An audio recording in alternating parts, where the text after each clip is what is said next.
சமயம் தமிழ் நேயர்களுக்கு வணக்கம். மேற்காசிய நாடுகள் முழுக்க இப்போ போர் பதற்றத்தால் சூழப்பட்டிருக்கு. ஈரான் உச்ச தலைவரான கமேனியோட கொலை தான் இந்த போர் சூழலுக்கு காரணமாக சொல்லப்படுது. எல்லா போர் சூழலுக்கும் 3 கட்டங்கள் நம்ம வகுக்கலாம். ஒன்று தாக்குதல், தாக்குதலுக்கு தொடர்ந்து நடத்தப்படுற பதில் தாக்குதல், அதன் பின்னால் இருக்கக்கூடிய விளைவுகள். இதை பற்றி தான் இந்த வீடியோவில் முழுசாக பார்க்க போகிறோம். கடந்த 28ஆம் தேதி ஈரானோட தலைநகர் தெஹ்ரானில் ஒரு மிசைல் அட்டாக் ஒரு பெரிய அளவில் அமெரிக்காவும் இஸ்ரேலும் இணைந்து கூட்டாக சேர்ந்து ஒரு தாக்குதல் நடத்துகிறாங்க. இதில் ஈரானோட உச்ச தலைவரும் மதகுருமான கமேனி உட்பட 41க்கும் மேற்பட்ட அதிகாரிகள், தலைவர்கள், மதகுருக்கள் கொல்லப்படுறாங்க. கமேனி அவரோட குடும்பத்தோட கொல்லப்படுறாரு. இது மிகப்பெரிய அளவிலான நீண்ட கால போருக்கு வழிவகுத்ததா உலக பார்வையாளர்கள், அரசியல் விமர்சகர்கள் தெரிவிக்கின்றாங்க. ஸோ இப்போ இந்த இஷ்யூவில் அமெரிக்காவும் இஸ்ரேலும் இணைந்து எதுக்காக இந்த போர் நடவடிக்கையை மேற்கொண்டாங்க, இதுக்கு பின்னாடி இருக்க காரணம் என்ன, இது இப்போ சூழலில் வளைகுடா நாடுகளில் ஏற்படுத்திக்கிட்டு இருக்க தாக்கம், இதனால் இந்தியாவுக்கு என்ன மாதிரியான விளைவுகள் ஏற்பட போகுது அப்படிங்கிறது தான் இப்போ முக்கியமான பேசுபொருளாக மாறி இருக்கு. முதல்ல பிப்ரவரி 26ஆம் தேதி ஈரானுக்கும் அமெரிக்காவுக்கும் இடையே அணுசக்தி ஒப்பந்தம் தொடர்பாக பேச்சுவார்த்தை நடக்குது. ஈரானுக்கும் அமெரிக்காவுக்கும் அணுசக்தி பிரச்சனை தொடர்பாக பல ஆண்டுகளாக தொடர்ச்சியான பேச்சுவார்த்தை நடைபெற்றுட்டே இருக்குது. கிட்டத்தட்ட இந்த சமீப காலமாக 3 கட்ட பேச்சுவார்த்தைகள் ரொம்ப முக்கியமாக பார்க்கப்படுது. கடைசியாக ஜெனீவாவில் நடந்த பேச்சுவார்த்தை ஓரளவுக்கு சுமூகமாக முடிஞ்சதாக வெளி உலகத்துக்கு சொல்லப்பட்டாலும் உள்ள நிலவரம் வித்தியாசமாக இருக்குது. ஏன் அணுசக்தி தொடர்பான கட்டமைப்புகளை அமெரிக்கா இவ்வளோ உன்னிப்பாக கவனிக்கிறாங்கங்கிற கேள்வி ரொம்ப முக்கியமாக நம்மள்கிட்ட எழுந்துகிட்டே இருக்குது. முக்கியமான ஒரு விஷயம், யுரேனியத்தை ஈரான் தொடர்ச்சியாக செறிவூட்டிக்கிட்டு இருக்கிறதா ஒரு தகவல் உண்டு. அண்ட் இன்னும் ஒரு படிநிலை தான் ஈரான் அணு ஆயுதங்களை தயாரிக்கிறதுக்கு இருக்கக்கூடிய கால இடைவெளி. ஸோ அதுக்குள்ளே ஈரானோட அணு ஆயுதங்களை கட்டுப்படுத்தணும்னு அமெரிக்கா முயற்சி பண்ணுறதாகவும், அதற்கான பேச்சுவார்த்தை தொடர் தோல்வியில் அமைஞ்சதாலையும், தொடர்கட்ட எச்சரிக்கைகளுக்கு பிறகும் ஈரான் அமெரிக்காவோட எல்லை பாதுகாப்பு மற்றும் சுற்றி இருக்க நாடுகளோட பாதுகாப்புக்கு ஈரான் அச்சுறுத்தலாக இருக்கிறதா ட்ரம்ப் பலமுறையாக சொல்லிக்கிட்டே இருந்தார். தன்னோட ட்ரூத் சோஷியலுங்கிற இணையதளத்தில் கூட அவர் தொடர்ச்சியாக பேசிக்கிட்டு இருந்தார். இப்படி ஒரு சூழலில் தான் கடந்த பிப்ரவரி 28ஆம் தேதி ஒரு மிகப்பெரிய தாக்குதல் தெஹ்ரானில் நடந்திருக்கு. இந்த தாக்குதல் உடனடியாகவோ இல்லை இந்த ஒப்பந்தத்தோட வெளிப்பாடாவோ நிகழ்ந்ததாக நம்மளால் பார்க்க முடியாது.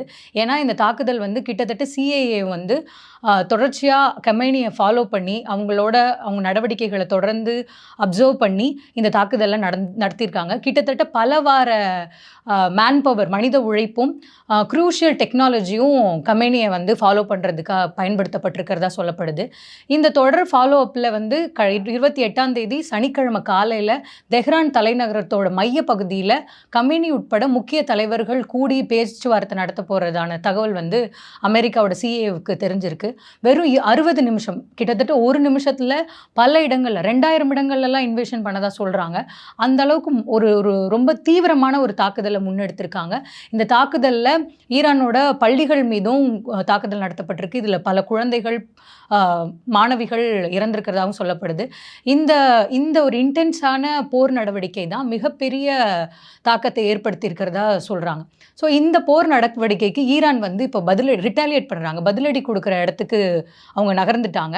அண்ட் இடையில அமெரிக்க ஊடகமான அந்த அட்லாண்டிக் ஈரான் இப்போ எங்கள்கிட்ட பேச்சுவார்த்தைக்கு வர தயாராக இருக்காங்க, நாங்கள் பேச்சுவார்த்தைக்கு தயாராக இருக்கோம்னு சொன்னாலும், ஆனால் ஈரான் அஃபீஷியல்ஸ் அதை திட்டவட்டமாக மறுத்துட்டாங்க. நாங்கள் இனிமேல் அமெரிக்காவோடய இஸ்ரேலோடையும் நாங்கள் பேச்சுவார்த்தைக்கு முன்வர போகிறதில்ல, நாங்கள் எதிர்வினை ஆற்ற போகிறோன்னு சொல்லிட்டு அமெரிக்காவோட ஆலியாக இருக்கக்கூடிய கல்ஃப் கண்ட்ரிஸ், அதாவது வளைகுடா நாடுகளான குவைத், பஹ்ரைன், சவுதி உள்ளிட்ட நாடுகளை ஈரான் தாக்க தொடங்கியிருக்காங்க. ஏன்னா சில காலங்களுக்கு முன்னாடி அமெரிக்காவோட கடற்படை தளவாடங்கள் இந்த கல்ஃப் கண்ட்ரீஸ்லேருந்து தான் ஈரானை தாக்கியிருக்காங்க. இங்கேருந்து தான் அவங்க மிசைல் ஈரானோட பகுதிகளுக்கு போட்டிருக்காங்க. ஸோ இவங்க அந்த இடங்களை குறி வச்சு ஈரான் தொடர்ச்சியாக வளைகுடா நாடுகளை தாக்க தொடங்கியிருக்கு. வெறும் அமெரிக்கா, இஸ்ரேல் மற்றும் ஈரானுக்கு இடையே இருந்த போர் இப்போ மேற்காசியா முழுவதும் கொஞ்சம் கொஞ்சமாக பரவ தொடங்கியிருக்கு. லெபனானும் இப்போ ஈரானுக்கு ஆதரவாக கை கொடுத்துருக்காங்க. லெபனான் வந்து இஸ்ரேல் துருப்புகளை வந்து தாக்க தொடங்கியிருக்காங்க.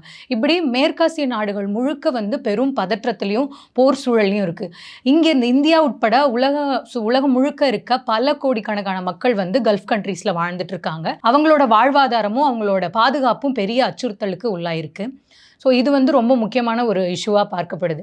இப்போது இதுக்கு இடையில் 2 தினங்களுக்கு முன்னாடி தான் வந்து இந்த இன்வேஷன் நடக்கிறதுக்கு 2 நாளைக்கு முன்னாடி மோடி வந்து இஸ்ரேலுக்கு போய் பிரதமர் நெத்தன்யாகுவை சந்திச்சுட்டு வந்திருக்காரு. ஸோ இது வந்து இந்த போக்கு வந்து இந்தியாவுக்கு என்ன மாதிரியான விளைவுகளை ஏற்படுத்தும், இந்தியா என்ன மாதிரியான விளைவுகளை சந்திக்க போகுது அப்படிங்கிறது தான் மிகப்பெரிய கேள்விக்குறியாக இருந்திருக்கு.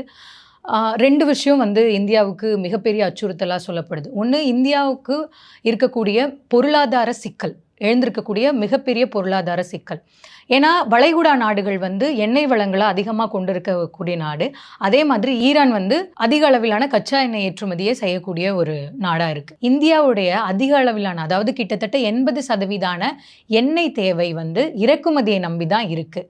உலக அளவிலேருந்து இந்த போரால் கச்சா எண்ணெயோட விலை வந்து அதிக அளவில் உயர்ந்திருக்கு. இது வந்து பொருளாதார வீக்கத்துக்கு, நீண்டகால பொருளாதார வீக்கத்துக்கு வழிவகுக்கும் அப்படின்னு சொல்கிறாங்க. நம்ம முன்னாடி இந்தியாவுக்கு எழுந்திருக்க 2 பிரச்சனை என்னென்னா, அமெரிக்காவோட அழுத்தத்தின் காரணமாக ரஷ்யாட்ட வாங்கிட்டு இருந்த எண்ணெய் வர்த்தகத்தை இந்தியா வந்து ஒரு வாரத்துக்கு முன்னாடி நிப்பாட்டிட்டாங்க. ஸோ அதனால் நம்ம அதிக அளவில் வந்து, அதாவது இந்தியா வந்து அதிக அளவிலான எண்ணெய் தேவைக்கு இப்போ மறுபடியும் ஈரான், சவுதி உள்ளிட்ட நாடுகளை சார்ந்திருக்க வேண்டிய ஒரு சூழலுக்கு தள்ளப்பட்டிருக்கு. ஆனால் அமெரிக்கா, இஸ்ரேல் இணைந்து நடத்தின தாக்குதல் காரணமாக இந்தியாவோட எண்ணெய் இறக்குமதி மற்றும் பொருளாதாரத்தில் மிகப்பெரிய அளவில் தாக்கத்தை ஏற்படுத்தும்னு சொல்லப்படுறாங்க. அதுக்கு ரொம்ப முக்கியமான காரணம், உலக அளவில் 20% எண்ணெய் தேவையை பூர்த்தி செய்யக்கூடிய ஒரு பகுதின்னா அது ஹர்முஸ் நீர்சுனை. இது வழியாக தான் அதிக அளவிலான எண்ணெய் வந்து நமக்கு உலக அளவில் ப்ராசஸ் பண்ணுறாங்க. இது வழியாக தான் பயணிக்குது. இந்த போரால் ஈரான் ஹர்முஸ் நீர்சுனையோட வழித்தடத்தை கம்ப்ளீட்டாக மூடிட்டாங்க. இந்த வழியாக இனிமேல் எந்த கப்பலும் பயணிக்காது அப்படின்னு சொல்லிட்டாங்க. இது பெரிய அளவில் தாக்கத்தை உண்டாக்கக்கூடும். இன்னொரு பெரிய பிரச்சனை என்னென்னா, ஈரான் வந்து சுற்றி இருக்கு, அதாவது தங்களோட நெய்பரிங் கண்ட்ரிஸான அண்டை நாடுகளோட எண்ணெய் கிணறுகளை, எண்ணெய் சுத்திகரிப்பு ஆலைகளை தாக்க தொடங்கிட்டாங்க. அதுவும் இன்றைக்கி முக்கியமான ஒரு தாக்குதல் எங்கே நடந்திருக்குன்னா, சவுதி அரேபியாவில் இருக்கக்கூடிய உலகிலேயே மிகப்பெரிய ஒரு எண்ணெய் ஆலை மீது தாக்குதல் நடத்தப்பட்டிருக்கு. அந்த தாக்குதலால் வந்து உலக அளவிலான எண்ணெய் உற்பத்தி, கச்சா எண்ணெய் இறக்குமதி பெரிய அளவில் பாதிக்கப்படும் சொல்லப்படுது. அடுத்ததாக இன்னொரு மிகப்பெரிய பிரச்சனை, ஒருவேளை இந்த கச்சா எண்ணெயை வந்து சவுத் ஆஃப்ரிக்கா வழியாக வந்து இந்தியா ரீரூட் பண்ணி கொண்டு வந்தாலும் 65% கச்சா எண்ணெய் விலை உயர்ற அபாயம் இருக்குது. ஸோ ஆட்டோமேட்டிக்காகவே இந்த போரால் இந்தியாவோட எரிபொருள் விலைவாசி வந்து அதிக அளவில் உயரக்கூடும் அப்படின்னு சொல்லப்படுது. இந்த ஈரான், இஸ்ரேல், அமெரிக்கா இடையேயான போரால் இந்தியாவுக்கு அடுத்ததாக இருக்கக்கூடிய ஒரு பிரச்சனை என்ன அப்படின்னா, இந்தியாவில் இருக்கக்கூடிய உள்நாட்டு விவகார பிரச்சனைகள் அதிகரிக்கலாம் அப்படின்னு சொல்லப்படுது. அதுக்கு மிக முக்கிய காரணம், கமேனியின் மரணத்திற்கு இந்தியா முழுக்க பல்வேறு இடங்களில் ஈரான் ஆதரிச்சும் அமெரிக்கா, இஸ்ரேல் நடைமுறைகளை எதிர்த்தும் தொடர்ச்சியாக போராட்டங்கள் நடத்தப்பட்டு வருது. ஸோ இது வந்து உள்நாட்டில் கலவரங்களை ஏற்படுத்தலாம், மத ரீதியான பிரச்சனைகளை ஏற்படுத்தலாம் அப்படின்னு இந்திய உள்துறை அமைச்சகம் கடந்த 28ஆம் தேதி ஒரு சர்க்குலர் வெளியிட்டிருக்காங்க. அதில் அவங்க என்ன சொல்கிறாங்கன்னா, ப்ரோ இரானியன் ஸ்டாண்ட், அதாவது தீவிர ஈரானிய தன்மையை ஆதரித்து பேசக்கூடியவர்களை வந்து இந்திய உளவுத்துறை அமைப்புகள், காவல்துறை அமைப்புகள்லாம் வந்து கண்காணிக்கணும். எந்த லா அண்ட் ஆர்டர், அதாவது சட்ட ஒழுங்கு பிரச்சனைகளுக்கு எந்த விதமான தீங்கும் வராமல் பார்த்துக்கணும் அப்படின்னு சொல்லி ஒரு முக்கியமான அறிவுறுத்தலையும் வெளியிட்டிருக்காங்க. அதிலும் குறிப்பாக காஷ்மீர் உள்ளிட்ட பகுதிகளில் வந்து தொடர்ச்சியாக பாதுகாப்பு நடைமுறைகளை ரொம்ப வலுப்படுத்தியிருக்காங்க. ஸோ இது ஒரு பக்கம் இருக்குது. இந்தியா இந்த மாதிரியான ஒரு பிரச்சனைகளை தொடர்ச்சியாக சந்திச்சுட்டு வருது. அண்ட் சில முக்கியமான விமர்சகர்கள் சொல்கிற ஒரு கருத்து என்னென்னா, இந்தியா ஒரு இக்கட்டான சூழலில் இருக்கிறதா சொல்லப்படுது. அமெரிக்காவோட அழுத்தத்தினால இந்தியா ரஷ்யா கிட்டேருந்து கச்சா எண்ணெய் வாங்குறத நிப்பாட்டினதுக்கப்புறம் இவங்க முழுக்க ஈரான் மற்றும் சவுதி அரேபியா எண்ணெய் மூலங்களை தான் நம்பி இருந்தாங்க. ஸோ இப்போது அங்கேயும் போர் சூழல் நிலவரதுனால இந்தியாவுக்கு இது மிகப்பெரிய பின்னடைவாக கருதப்படுது. இப்போ வந்து அடுத்ததாக வந்து உலகளாவிய விளைவுகள் என்னங்கிறது தான் ரொம்ப முக்கியம். இப்போது எல்லா விதமான போரும் மனித குலத்திற்கு ஆபத்து. குறிப்பாக வந்து சிவிலியன் தான் அதில் அதிக அளவில் பாதிக்கப்படுவாங்க. இஸ்ரேல், அமெரிக்கா இணைந்து நடத்தின கூட்டு தாக்குதல்லையும் அதிக அளவிலான பள்ளி குழந்தைகள் இறந்திருக்காங்க.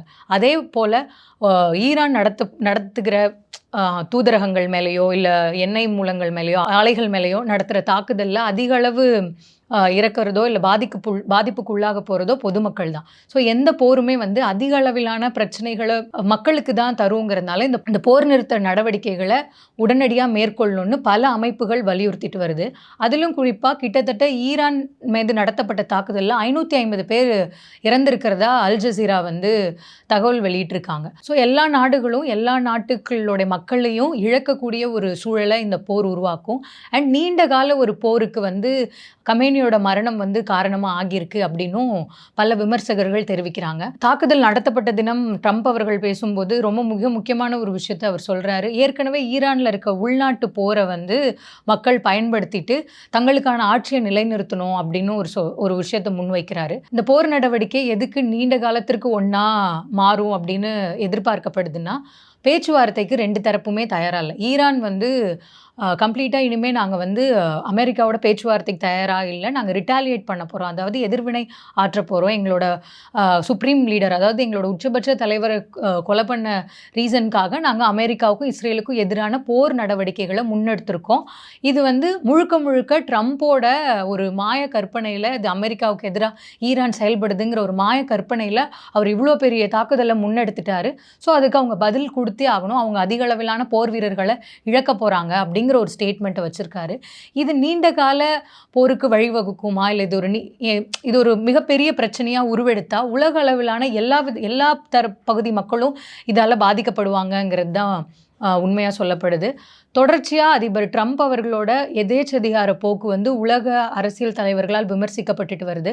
கடந்த 13 மாதங்களில் 30 நாடுகளுக்கு மேலே வந்து ட்ரம்ப் வந்து குண்டு வீசி தாக்குதலில் தொடங்கி வச்சிருக்காரு.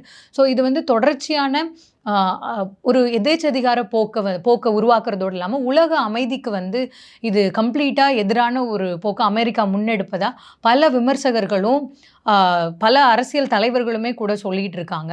ஸோ இந்த ஒரு சூழலில் உலகம் முழுக்க விரும்புறது அமைதியை மட்டும்தான், போர் சூழலை கிடையாது. ஆனால் கடந்த ஜூன் மாதம் இஸ்ரேலுக்கும் ஈரானுக்கும் நடந்த தாக்குதல் பெரிய அளவிலான தாக்கங்களை ஏற்படுத்துச்சு. பொருளாதார ரீதியிலும் சமூக ரீதியிலும் பெரிய அளவிலான தாக்கங்களை ஏற்படுத்துச்சு. ஆனால் அந்த போர் 12 நாட்கள் மட்டுமே நீடிச்சது. ஆனால் இந்த போர் எத்தனை நாட்கள் நீடிக்கும், இல்லை இது இன்னும் விரிவடையுமா அப்படிங்கிற ஒரு விஷயம் கேள்விக்குறியாகவே இருக்கு.